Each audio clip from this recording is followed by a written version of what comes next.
Hi everyone, welcome back. Thanks for joining us today. We've got a brand new story to share with you, so let's begin. Honey, we need to have a talk. How many men have heard those words? I wonder how many marriages and dreams have been smashed. Debbie, whatever you want. Absolutely, to my wife of 14 years who just walked into our house. Who is this young man with you? Charlie, she started to sound a bit hesitant. This is Michael, and it's him I want to talk to you about. I looked up at the pair of them from where I was sitting, observing my pretty 36-year-old wife. My wife is 36, and she's got a pretty good-looking. Debbie was looking at a man who couldn't have been more than 23 or so. He didn't look or sound so good, did he? Debbie had a very serious look on her face, but this Michael character was smiling. Or would you call that a smirk? It didn't really matter too much, but he was looking pretty pleased with himself by the sounds of it. Maybe he had reason to be. What about Michael? I asked Debbie. Debbie swallowed and coughed to cover her nervousness. Charlie, you must be aware that sex between us hasn't been too good of late. I don't know how you could say such a thing, Debbie pleaded. Come on now, Charlie. You know as well as I do that our sexual relations have not been very exciting lately. I queried. What do you mean by not very exciting? What I mean, honey, is that maybe you haven't been giving me everything that I need. How would you know that? Since you haven't had sex with me for the last 6 weeks, I don't see how you can claim they haven't been very good. My wife, at least. He had the decency to look a little uncomfortable and looked up at Michael for moral support. Charlie, Michael. What Debbie's trying to say is that I don't know you, young man. I interrupted him, and you don't know me. If you wish to talk to me, then don't call me Charlie.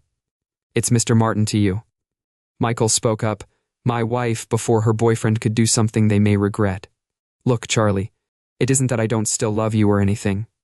I think the world of you, and couldn't imagine life without you.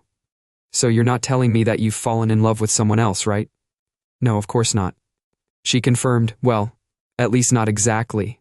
She looked pleadingly at me, hoping I'd understand, so I gestured for her to go on. I don't want to change anything between us, honey. I'm still as much. I love you just as much as I did when we got married. It's just that I feel I've grown a bit more than you have, Charlie. I just need a bit of space to figure myself out.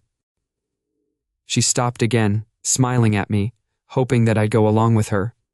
Debbie, I ventured, nodding my head. I guess you mean being free to be with Mickey, Michael said, his tone bristling at my calling him Mickey. He held himself in check, realizing that I was getting to him. Don't be crude, honey, Debbie scolded me. It's not becoming for a man. I thought you'd understand my needs better than this, Debbie. What would you call it? Well, it's more of a meaningful relationship. It's like an expansion of my being, like a sort of relationship with him. It's like cheating on me. You mean I'd be pulled to face my inner self deeply, looking at me as if I was a difficult child having a tantrum? Charlie, you're not making this very easy for me. I'm sorry, honey. I wouldn't want to make things difficult for you while you're finding. Charlie, you're okay with that, right? Debbie accepted my apology, but you haven't told her what you want yet. I pointed out that Debbie was caught off guard. I think you know what I want, Charlie. Tell her. Debbie and I were whispering, and it was clear that the conversation wasn't going as they expected. Mickey nudged Debbie to continue. He wasn't ready to address me as Miss Martin. What do you think, Charlie? She started. At last, we can carry on as before, but I can have dates with Michael 2 or 3 times a week. You'd hardly notice the difference, honey. Do you think that would work out for the best for us both? Debbie, I really think so. Michael and I have worked it all out. I might not be here some evenings, but I'd always be back to have breakfast with you. That was interesting, since it was always me that made breakfast anyway. She wasn't exactly putting herself out. Debbie, if she was on board, you'd be able to find yourself. Well, I think so. My wife agreed with Michael's help. And of course, yours too, Charlie. I've always wanted to expand my horizons. I responded, nodding my head to indicate that I thought I'd fully understood what the proposal was.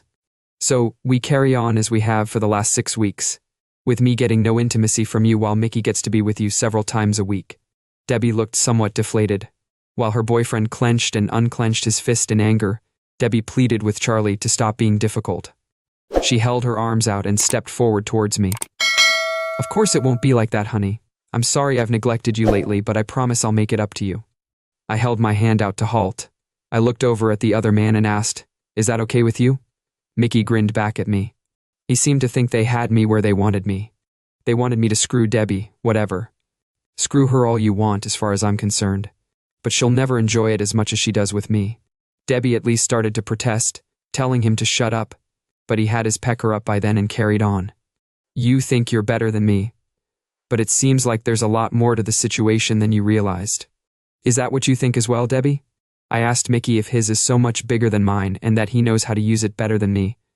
No, Charlie, I swear I've never said that. He's making it up.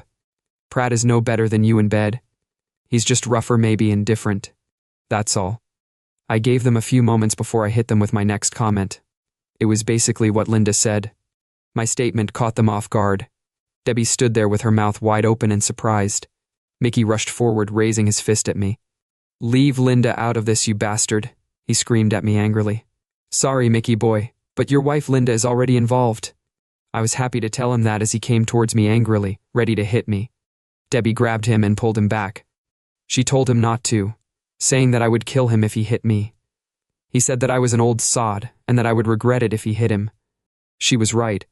I was about 15 years older than him, and he worked out in a gym, but I had worked hard to set up my own construction company. To look after myself against some of the hardest men in the trade, he stepped back, thinking twice about it. Pity, never mind.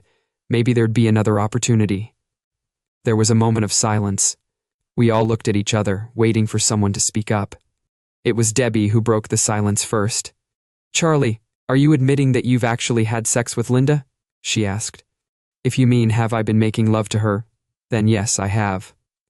It started as a revenge plot between the two of us about 4 weeks ago, but I'm happy to tell you that it's become a lot more than that." "You're lying, Mickey. My wife wouldn't go to I've been sleeping with anyone else but you, especially someone like you." I raised my eyebrows and glanced over at Debbie, who looked a bit annoyed. We were both about the same age. So what did his comments say about her? His old cow. "You want proof?" I teased him. "I can tell you details about her that might surprise you, but it's clear there's been more to her relationships than you knew. If looks could kill, I'd be a goner at that moment." He knew for sure that I'd not only seen his beautiful, attractive 21-year-old. She's about 21 years old. I've known my wife for a long time, but I'd also been with her. I've never seen someone react so intensely to simple touches, I added, emphasizing my point. Let's just say she found joy in our time together. He threw it back at me, saying, "Linda doesn't do that, not for you, sunshine." I was happy to tease him a bit, but I've convinced her that it can be fun. She really enjoys it. You should have spent more time trying new things with her instead of doing what I did with my wife. I'm going to show my wife what's what. What? "Hang on, Mickey," I called to him, taking a key from my pocket. "If you don't have a key like this, you won't be able to get into the house. I've got my own key." "You idiot," he screamed, his temper evident. "Not like this one, you haven't." I informed him we've had the locks to Mickey visibly wilted at the change in the house. "I enjoyed that, right? I'll be off then." I joyfully informed the pair of them, standing up for the first time. "If you need me, you know where I'll be." "What about your things, Charlie?" Debbie cried out, the first tears beginning to pour down her cheeks. "You can't just walk out on me, honey." "Oh, but I can," I informed her. "Everything I want from this house is either already at Linda's house or packed up in my car. That might give you a bit more space to expand into, honey." Debbie looked around the room we were in and noticed a number of my personal things were missing. He burst into tears and tried to rush into my arms, but I held her back and calmly told her she could keep the house and her car. "My solicitor will be in touch with her about anything else." "But how will I live, Charlie?" She sobbed pitifully. "You've got your part, Debbie," I reminded her, "and maybe Mickey here will support you." It might be tricky though, since Linda's dad is firing him tomorrow morning. As I went to the front door, I looked back at the pair of them. They seemed so different from how they had been just half an hour ago. "Mickey," I called out to him as I left the house. "Nice to have met you." "Debbie, thanks for everything and nice to have known you." I didn't look back as I closed the door behind me, but as I walked down the path to my car, I could hear the pair of them shouting and screaming at one another. I knew that it would cost me $100,000 or so to get rid of Debbie, but it wasn't the first time she'd been unfaithful to me, and my feelings for her were dead. Besides, I'd have to trade in a 36. I thought it was a good deal, a year-old model that was still in quite good condition, plus $100,000 for a low-mileage 21-year-old model that was in pristine, beautiful condition. The fact that she was an animal in bed seemed to have made her fall head over heels in love with me. Her dad being a multimillionaire seemed to help quite a bit as well. What a laugh. Thanks for watching. If you enjoyed this video, don't forget to like, comment, and subscribe for more stories like this. See you next time.